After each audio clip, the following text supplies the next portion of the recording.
أسير إليك بخطى ثقيلة، الخوف والقلق قد أنهكا أركاني،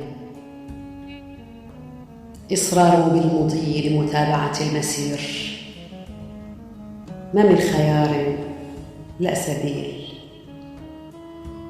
ربما المغامرة أو التحدي للمستحيل،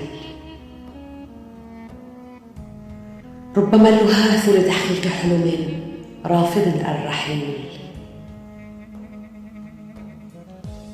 يا ليت الأحلام ما كانت، ما استصعب علينا التفكير، ولا احتارت القلوب، ولا غاب الضمير. ليت الأماني ما كانت، كنا قطعنا الشك باليقين، إما الوصول للمبتغى أو عدم الانجرار وراء المستحيل. باق فينا الأمل يحثنا على المضي إلى المجهول.